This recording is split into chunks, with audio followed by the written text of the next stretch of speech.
Guys आज हम mathematics के एक बहुत ही इंपॉर्टेंट टॉपिक पे बात करने वाले हैं जिसका नाम है शेप्स। एवरीबॉडी नोज दैट कि शेप्स थ्री टाइप्स की होती हैं, one dimensional, two dimensional and three dimensional. अगर हम वन डायमेंशनल की बात करें तो पॉइंट, लाइन सेगमेंट, रे, line and etc. Two dimensional shapes की बात करें तो circle, square, rectangle, triangle, rhombus, etc. Three dimensional shapes की बात करेंगे तो आपका सिलेंडर हो गया, कोन, क्यूबॉइड, क्यूब। अब हम देखते हैं कि वन डायमेंशनल शेप्स होती हैं, उनमें आपने देखा होगा सिंगल पॉइंट है, लाइन, रे, लाइन सेगमेंट, इसमें सिर्फ लेंथ होती है। टू डायमेंशनल शेप की बात करेंगे तो आपको यहाँ पे लेंथ और ब्रेथ दो आपको डायमेंशन देखने को मिल जाएंगे। थ्री डायमेंशनल की बात करें तो आपको लेंथ, ब्रेथ और हाइट देखने को मिलेगा। इन सारी चीजों को हम वन बाय वन डिस्कस करेंगे। तो लेट्स स्टार्ट। तो सबसे पहले हम वन डायमेंशनल की बात करते हैं। देखो गाइस, आपको यहाँ पे लाइन, सेगमेंट, रे और लाइन तीन एक जैसी चीजें दिख रही हैं और आपको इसमें डिफरेंस पता होना चाहिए। लाइन सेगमेंट की जो मेजरमेंट होती है वो फिक्स होती है। लाइन सेगमेंट के दोनों एंड पॉइंट्स होते हैं। ये आपका एक एंड पॉइंट हो गया, दूसरा ये एंड पॉइंट है और इसकी कुछ पर्टिकुलर लेंथ होगी, 2 सेंटीमीटर, 3 सेंटीमीटर, 4 सेंटीमीटर, कुछ भी लेंथ हो सकती है। रे का वन एंड फिक्स होता है और सेकंड पॉइंट फिक्स नहीं होता है। ये इस डायरेक्शन में कितना भी आगे तक मूव कर सकती है, इसको रे बोलते हैं इसीलिए। तो इसका एक एंड पॉइंट फिक्स होता है। लाइन के बारे में बात करेंगे हम तो यहाँ पे हम देख सकते हैं क्लियरली एरो लगा हुआ है इस साइड भी और इस साइड भी, जिसका मतलब ये है कि इस डायरेक्शन में भी कितना जा सकती है और इस डायरेक्शन में भी इनफाइनाइट तक जाती है। तो दैट मीन के इसकी कोई फिक्स लेंथ नहीं है, इसकी फिक्स लेंथ है, इसका एक एंड पॉइंट फिक्स है। तो वन डायमेंशनल में इतना ही रहेगा। अब हम नेक्स्ट टॉपिक पे चलते हैं जिसका नाम है टू डायमेंशनल। तो अब हम टू डायमेंशनल शेप्स पर आते हैं। टू डायमेंशनल शेप में सबसे पहले हम पढ़ेंगे सर्कल के बारे में। सर्कल का आपको पता है ये होता है रेडियस, इसको रेडियस बोलते हैं। अगर इसको मैं पूरा यहाँ से यहाँ तक ज्वाइंट कर दूं तो ये आपका डायमीटर हो गया, जिसका मतलब हो गया 2 इंटू रेडियस। एरिया की बात करें हम तो पाई आर स्क्वायर हो जाएगा।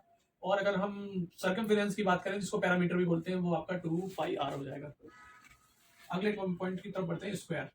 स्क्वायर आप वो स्क्वायर क्या होता है जिसकी सारी साइड्स आपकी इक्वल्स होती हैं। I hope you understand.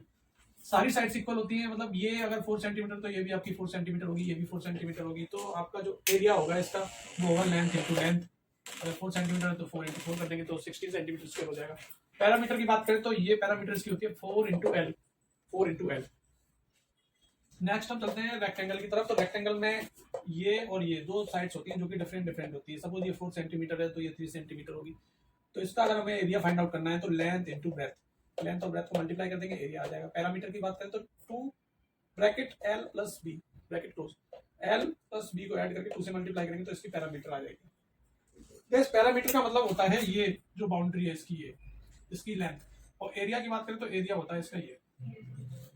Next वाला हमारा कंसेप्ट है ट्राइंगल। ट्राइंगल में अगर आपको लेंथ पता है और हाइट पता है, हाइट रिमेंबर, हाइट का मतलब होता है कि 90 डिग्री एंगल बनना चाहिए, तब परपेंडिकुलर जो भी हाइट रहती है वो उसको हाइट में कंसीडर करते हैं। तो एरिया इसका हो जाएगा 1/2 लेंथ इंटू हाइट।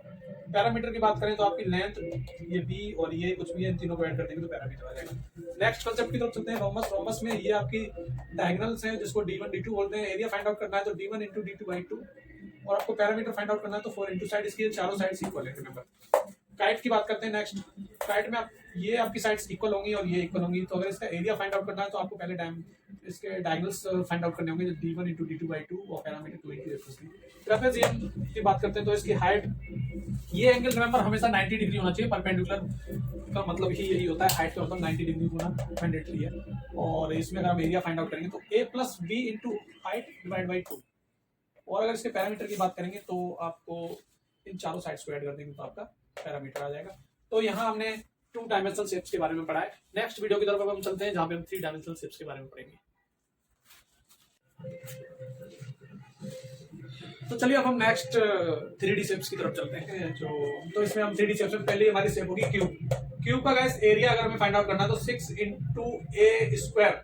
यहाँ पर ए का मतलब है ये साइड की लेंथ, इसका स्क्वायर कर देंगे तो ये इसका एरिया फाइंड आउट हो जाएगा। वॉल्यूम की बात करें तो ए क्यूब, ए इंटू ए करेंगे तो वॉल्यूम फाइंड आउट हो जाएगा। क्यूबॉइड की बात करें तो क्यूबॉइड का एरिया होगा आपका 2LB plus BH plus HL। L ये आपका बी है। वॉल्यूम अगर फाइंड आउट करना है तो L into B into height H।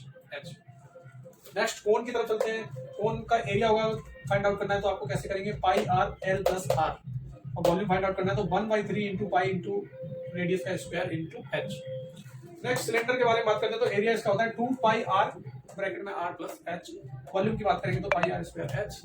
वहीं अगर हम स्फीयर पे आते हैं, स्फीयर का एरिया आपका होता है 4 पाई आर स्क्वायर और वॉल्यूम होता है 4/3 पाई आर क्यूब। गाइस ये सारी शेप्स जो आपको दिख रही हैं वो 3 डायमेंशनल शेप्स हैं। गाइस देखो ये हमारा सपोज ये सिलेंडर है,